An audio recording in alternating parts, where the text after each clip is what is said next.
Hi hello welcome to BRK health. నేను మీ కీర్తి. ఈరోజు మనతో పాటు ఉన్నారు ఏపీ తెలంగాణలో first MD sports medicine doctor Suman Kumar గారు మనతో పాటు ఉన్నారు. సార్ని అడిగి మనకున్న డౌట్స్ క్లారిఫై చేసుకుందాం. నమస్కారం సార్. నమస్తే సార్, ఇప్పుడు కార్పొరేట్ ఎంప్లాయీస్, సాఫ్ట్వేర్ ఎంప్లాయీస్ గంటలు కూర్చొని వర్క్ చేస్తారు కదా సార్. వాళ్ళకు back pain, shoulder pain, neck pain ఇలాంటివి వస్తుంటాయి కదా సార్. వాళ్ళకి అలాంటి ప్రాబ్లమ్స్ రాకుండా ఎలాంటి జాగ్రత్తలు తీసుకుంటే బాగుంటుంది అంటారు? మెయిన్ థింగ్ అండి, ఈ కార్పొరేట్ పీపుల్కి గంటలు కూర్చోవడం వల్ల వాళ్ళు ఒక పోస్చర్లోనే ఒక గంట సేపు కూర్చోమంటే కూర్చోలేరు. అది ఇంపాసిబుల్. ఒకసారి ఫస్ట్ 10 minutes కూర్చుంటారు, తర్వాత మళ్ళీ బాడీ ఇలా వెళ్ళిపోతుంది. సో అప్పుడు ఏం చేయాలంటే మెయిన్ థింగ్ స్ట్రైట్ స్పైన్ తోని పోస్చర్ మెయింటైన్ చేయాలి అంటే ఈ లోవర్ బ్యాక్ రీజన్ ఉంటుందండి. ఇక్కడ చిన్న సోఫా పిల్లోస్ ఉంటాయి, చిన్నది కార్లో ఉంటాయి, అది పెట్టుకోవడం బెటర్. వన్ థింగ్ ఈజ్ మనం కూర్చునే చైర్ వచ్చి కొంచెం మరీ ఇట్లా రిలాక్సింగ్ కాకుండా కొంచెం స్ట్రైట్ గా పెట్టి కొంచెం ఫర్మ్ గా ఉండాలి. అంటే ఫుల్ గట్టిగా రాయి లెక్క అని కాదు, బట్ ఫర్మ్ గా ఉండాలి. సో దట్ ఇట్లా స్ట్రైట్ గా పెట్టుకోవచ్చు. అది కాకుండా ఈ లెవెల్లో లంబార్ రీజన్ లో అంటారు, అక్కడ ఒక చిన్న పిల్ల పెట్టుకున్నారు అనుకోండి, ఆ ఆర్చ్ ఇట్లా మెయింటైన్ అవుతుంది. ఫస్ట్ థింగ్ అది చేయాలి, మ్యాండేటరీ. ఓకే, దానివల్ల ఏమవుతుందంటే ఏదైతే స్పైన్ ఇలా స్ట్రైట్ ఉండాల్సిందో ఇలా వెళ్ళిపోతుంది, అది వెళ్ళిపోకుండా ఇలా ఉంటుంది అన్నమాట. అది first point start off. Then కూర్చున్న దగ్గరే ఒకవేళ చాలా మంది ఒక్కసారి పనిలో పడిపోయారంటే వాళ్ళు ఇంకా పనిలో మునిగిపోయి ఉంటారు, వాళ్ళకి పక్కలోపం ఏం తెలియదు. సో బట్ కాన్షియస్ గా ఒక 30 minutes కూర్చున్నారంటే అలా లేచి ఒక వాక్ చేసి రావడము, లేకపోతే వెళ్ళి నీళ్ళు తాగి రావడము, లేకపోతే ఒక 2 hours తర్వాత లేచి వెళ్ళి ఒక టీ తాగి రావడము, సమ్ స్నాక్, నాట్ టీ, నేను టీని ప్రమోట్ చేయట్లేదు కానీ ఒక స్నాక్ లేకపోతే ఒక బ్రేక్ లాగా వెళ్ళి లేచి రావడం, కొంచెం వాక్ చేసి రావడం, ఇవన్నీ చేస్తే మంచిది. ఇంకోటి ఏంటంటే మేడం, థర్డ్ పాయింట్, కూర్చున్న దగ్గరే ఇప్పుడు కూర్చుంటున్నారో కదలట్లేదు అంటే అన్ని మజిల్స్ అన్ని బిగుసుకుపోతాయి. సో ఆ మజిల్స్ అన్ని అలా బిగుసుకుపోకుండా ఉండాలి అంటే కూర్చున్న దగ్గరే ఒక 1/2 hourకి ఒకసారో 1 hourకి ఒకసారో కొన్ని స్ట్రెచెస్ ఉంటాయి, సింపుల్ చైర్ లో కూర్చొని చేసేయచ్చు. జస్ట్ హ్యాండ్స్ ఇలా పట్టుకొని కొంచెం ఇలా ఇట్ సైడ్ బెండ్ చేయడము, లేకపోతే ఇలా ఇట్ సైడ్ బెండ్ చేయడము, ఈజీ రొటేషన్ ఇలా చేయడము, ఇట్ సైడ్ చేయడము. కానీ దానికి కూడా ఒక డోసేజ్ ఉంటుంది, ఒక 15 seconds 20 seconds 3 times అట్లా చేస్తే then it will be effective. ఇలా అన్నారు కదా అని ఒకసారి ఇలా అని ఒకసారి ఇలా అని మళ్ళీ చేస్తే అది సరిపోదు. అండ్ ఇంకోటి మెయిన్ ఇంపార్టెంట్ థింగ్ ఏంటంటే మేడం, ఈ పర్టికులర్ సిచ్యువేషన్లో ఏ మజిల్ ఏం ఇంబ్యాలెన్స్ ఉంది అని తెలుసుకోవడం ఇంపార్టెంట్. అంటే జనరల్గా స్పోర్ట్స్ మెడిసిన్ డాక్టర్స్ అంటే మజిల్ ఇంబ్యాలెన్స్ ఏదన్నా చూస్తారు, చూసి చెప్పచ్చు. 1 way చూసి చెప్పడం, డైరెక్ట్గా క్లినికల్ ఎగ్జామినేషన్ అంటారు. బ్యాక్ చూస్తే అర్థమైపోతుంది, ఓకే ఈ పర్టికులర్ కొన్ని లెవెల్స్ ఉంటాయి అన్నమాట.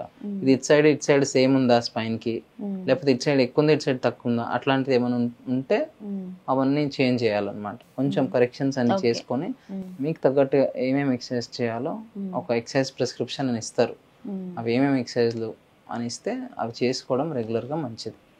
అండ్ డెఫినెట్లీ ఇప్పుడు మనం ఎక్సర్సైజ్ చేసినప్పుడు చాలా మంది ఓకే నేను ఇంత వెయిట్ 20 repetitions చేయగలుగుతున్నా, 10 repetitions చేయగలుగుతున్నా అని చెప్తారు.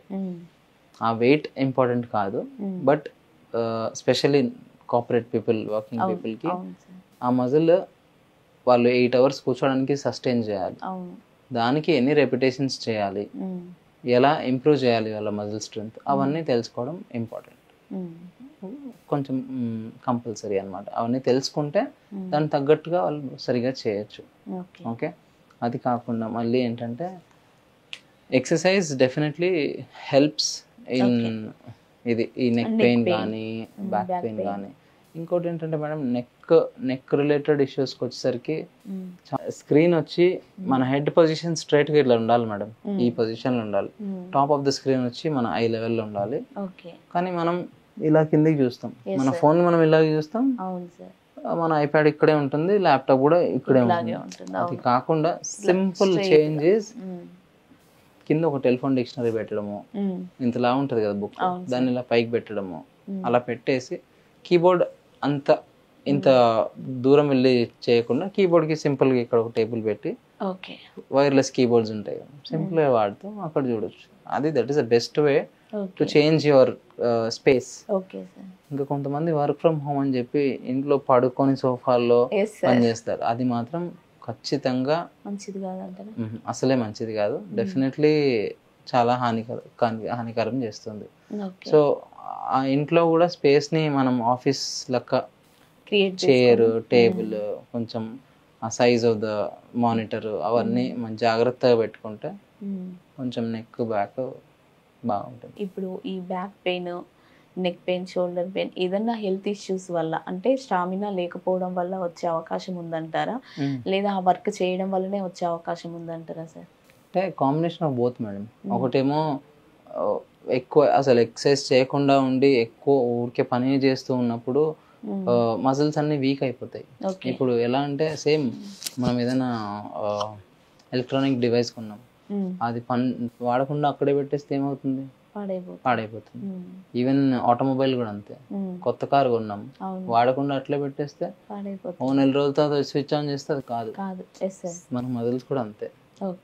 ఉన్న మజిల్స్ ని మనం వాడాలి కొంచెం కొంచెం. అంటే ఎలా అంటే మేడం, ఎక్సర్సైజ్ చేయడం అనేది మనం కార్లో ఫ్యూయల్ పోసినట్టు. మనం మజిల్లో ఫ్యూయల్ పోస్తే మనం ఒక 8 hours పని చేయొచ్చు అలా. అది మరి అందరూ చేయరు కదా, అందరూ పని చేస్తున్నారు కదా అంటే ఏదో ఒక రోజు వాళ్ళకి వీక్నెస్ వస్తుంది, వాళ్ళు ఈ సిమ్టమ్స్ తో వస్తారు. ఆ పాపులేషన్ చాలా ఎక్కువ అయిపోయింది. ఇన్ఫాక్ట్ ఇప్పుడు నేను లాస్ట్ 5 years నుంచి చూస్తున్నాను పేషెంట్స్ ని, 5 to 8 years నుంచి చూస్తున్నాను. Age group of 30 to 35, 40 age group చాలా మంది ఈ కంప్లైంట్స్ తో వస్తారు. ఇప్పుడు ఫ్రెష్ గా నేను చూస్తున్నాను, even at the age of 10 to 12, 10 to 15 మధ్య కూడా చాలా మందికి ఈ పెయిన్స్ తో వస్తున్నారు పిల్లలు. సో ఇంత ఏజ్ లో ఎందుకు వస్తుంది అంటే వాళ్ళు చేసే పనులన్నీ స్క్రీన్ మీదే ఉన్నాయి. సో అది టెక్నాలజీ అనొచ్చు, అడ్వాన్స్మెంట్ అనొచ్చు, బట్ ద సేమ్ టైం వాళ్ళకి ముందు జనరేషన్స్ ఎలా బయటికి వెళ్ళి ఫీల్డ్ మీద ఆడుకుంటున్నాం అలాంటి ఫెసిలిటీస్ ఇప్పుడు చాలా కొంచెం తక్కువైనట్టున్నాయి. సో దానివల్ల కూడా ఆ కంప్లైంట్స్ వస్తున్నాయి. ఇప్పుడు బ్యాక్ పెయిన్ రాకుండా మనం ఎక్సర్సైజ్ చేస్తే ఈ బ్యాక్ పెయిన్ రాకుండా ఉంటుంది అని చెప్పారు కదా సార్. సేమ్ అలాగే జ్యూసెస్ ఉంటాయి కదా సార్, అంటే బోన్కి వీటికి ఒక అంటే ప్రత్యేకంగా ఈ జ్యూస్ తాగితే ఇలాంటి ప్రాబ్లం రాకుండా ఉంటుంది అనేది ఏదైనా ఉందా సార్? జ్యూస్ కన్నా ఎక్కువ ప్రాబబ్లీ నేను కొన్ని సప్లిమెంట్స్ చెప్తాను మేడం. అది ఎందుకు అంటే ఇప్పుడు అగైన్ కమింగ్ బ్యాక్ టు మీరు అడిగిన క్వశ్చన్కి, బోన్ వీక్నెస్ వల్ల కూడా ఈ పెయిన్స్ రావచ్చు. బోన్స్ వీక్నెస్ ఎక్కడి నుంచి వస్తుంది అయితే కాల్షియం లెవెల్ తక్కువ అవుతుంది బాడీలో. కాల్షియం లెవెల్ ఉంటే విటమిన్ D3 తక్కువ ఉంటుంది. ఆ కాల్షియం సప్లిమెంట్స్ తీసుకోవడం వల్ల డెఫినెట్లీ హెల్ప్ఫుల్ ఉంటుంది. Vitamin D3, vitamin B12 2 vitamin contents మన బాడీలో బికాజ్ ల్యాక్ ఆఫ్ ఏమంటాం సన్లైట్ మనకి మీద ఎక్కువ పడకుండా ఆ ప్రొడక్షన్ అనేది కొంచెం తగ్గిపోతుంది. సో అది కూడా డెఫినెట్లీ ఎఫెక్ట్ చేస్తుంది. డెఫినెట్లీ D3 ఇంకా B12 టెస్ట్ చేసుకొని ఆ పర్టికులర్ సప్లిమెంట్స్ కి ఒక డోసేజ్ ఉంటుంది, ఆ డోసేజ్ తీసుకొని దెన్ ఆ డోసేజ్ ఒక 8 weeks 12 weeks అట్లా ఉంటుంది. అది తీసుకుంటే డెఫినెట్లీ ఆ మజిల్ పెయిన్స్ లో చేంజ్ ఉంటుంది, ఎందుకంటే బోన్ హెల్త్ కొంచెం బెటర్ అవుతుంది కాబట్టి. అండ్ ఇంకోటి ఏంటంటే మేడం, ఇప్పుడు సపోజ్ ఎక్సర్సైజ్ చేసినప్పుడు మనం ఎక్సర్సైజ్ చేస్తాం, అప్పుడు ఒక 5 kilometers రన్ చేస్తాం, మనం బాగా పరిగెట్టగలుగుతున్నాం అంటాం. ఎందుకంటే మన కార్డియాక్ హెల్త్ బాగుంటుంది కాబట్టి. అలా ఎక్సర్సైజ్ చేస్తే కార్డియాక్ హెల్తే కాకుండా ప్రతి system in your body definitely improve అవుతుంది. లైక్ సెంట్రల్ నర్వస్ సిస్టమ్ కానివ్వండి, బోన్ అండ్ కనెక్టివ్ టిష్యూ కానివ్వండి, ప్లస్ గ్యాస్ట్రోఇంటెస్టైనల్ సిస్టమ్ కానివ్వండి, అన్ని ఈచ్ అండ్ ఎవ్రీ సిస్టమ్ మీద మీ ఎక్సర్సైజ్ ది ఎఫెక్ట్ ఉంటుంది. సో బోన్ హెల్త్ కూడా బెటర్ అవుతుంది ఎక్సర్సైజ్ చేయడం వల్ల. అలా బోన్ ఎక్సర్సైజ్ ఇవన్నీ చేస్తారు సార్, అలా చేయలేని వాళ్ళు కూడా ఉంటారు. ఇప్పుడు హౌస్ వైఫ్స్ ఉన్నారు సార్, వాళ్ళు ఎక్కువగా ఎక్సర్సైజ్ ఇలాంటివి ఏం పట్టించుకోకుండా ఉంటారు, కానీ బ్యాక్ పెయిన్ వీక్నెస్ వల్ల కాల్షియం తగ్గింది, అందుకే బ్యాక్ పెయిన్ వస్తుంది. అసలు కాల్షియం ఎందుకు తగ్గుతుంది సార్ మనకు బోన్లో? ఒకటి మేడం, ఫస్ట్ మీకు సింపుల్ ఎగ్జాంపుల్ చెప్తాను. ఇప్పుడు మనం నిల్చొని ఉన్నాం అనుకోండి, ఇవి అన్నీ వెయిట్ బేరింగ్ జాయింట్స్ అంటారు, మన హిప్, నీ, ankle, spine. So body weight ఎంత ఉందో దాన్ని బట్టి మన జాయింట్స్లో వెయిట్ పోతుంది. Okay sir. ఒకవేళ సింపుల్ ఎగ్జాంపుల్ ఇస్తాను మీకు. ఒక 40 year old అమ్మాయి ఉందనుకోండి, ఆమె ఓన్లీ హౌస్ వైఫ్, ఆమె ఎప్పుడు ఎక్సర్సైజ్ చేయలేదు, ఆమె ఎప్పుడు సో ఎక్కువ ఇంట్లోనే పనిచేసి కొంచెం మోకాలు నొప్పులు లేకపోతే బ్యాక్ పెయిన్ వచ్చింది అనుకోండి, బాడీ ఒక వెయిట్ మొత్తం ఆ బోన్స్ మీద వెళ్ళి అక్కడున్న దాన్ని ఏమంటారు, గుజ్జు అంటారు కదా, అది కొంచెం కరిగిపోతుంది. సేమ్ మోకాలు అరుగుదల ఎట్లా ఉంటుందో ఇది కూడా అంతే, సేమ్ థింగ్. సో దానివల్ల ఈ పెయిన్స్ రావచ్చు. నేను ఎందుకు 40 year old అని ఎందుకు చెప్పానంటే, సపోజ్ ఇప్పుడు ఇందాక మనం మాట్లాడుకున్నప్పుడు విమెన్ స్పోర్ట్స్ కూడా ఇప్పుడు చాలా ఎక్కువ పెరిగిపోయింది. ఈవెన్ విమెన్ కూడా 35-38 ఏజ్ వరకు వాళ్ళు అన్ని స్పోర్ట్స్ ఆడుతున్నారు. సో ఆ పర్టికులర్ ఉమెన్ కి 40 ఏజ్ లో, ఈ పర్టికులర్ ఉమెన్ కి 40 ఏజ్ లో స్కాన్ చేసి చూస్తే వాళ్ళ మజిల్ కంటెంట్ ఎంత ఉంది, వాళ్ళ బోన్ కంటెంట్ ఎంత ఉంది అంటే డెఫినెట్లీ ఎక్కువ ఉంటుంది. వీళ్ళ ఎందుకు ఎక్కువ ఉండదు అంటే ఎప్పుడు ఎక్సర్సైజ్ చేయలేదు కాబట్టి ఎక్కువ ఉండదు. So there is clear difference ఉంటుంది. సో వీళ్ళకి ఎందుకు రాదు ఆ పెయిన్, వీళ్ళకి ఎందుకు రాదు, వీళ్ళకి ఏంటంటే మజిల్ ఇంజరీస్ చాలా ఉంటాయి. ఆఫ్టర్ మొత్తం గేమ్ అయిపోయి రిటైర్ అయిపోయిన తర్వాత కొన్ని ఇష్యూస్ ఉంటాయి, కానీ వాళ్ళు ఆల్ దేర్ లైఫ్ వాళ్ళు నేర్చుకున్నారు ఆల్రెడీ. ఆ పెయిన్ ఉన్నా నేను ఆటనే ఆడేశాను, so normal life is nothing. అదే ఇక్కడ ఈ పర్టికులర్ ఎగ్జాంపుల్లో ఏంటంటే కొంచెం పెయిన్ ఉన్నా ఎక్కువ మనం అనిపిస్తుంది. అండ్ ఎందుకు అంటే ఆ వీక్నెస్ ఉంటుంది కాబట్టి. మంచి ఇన్ఫర్మేషన్ ఇచ్చారు. Thank you so much sir. Thank you.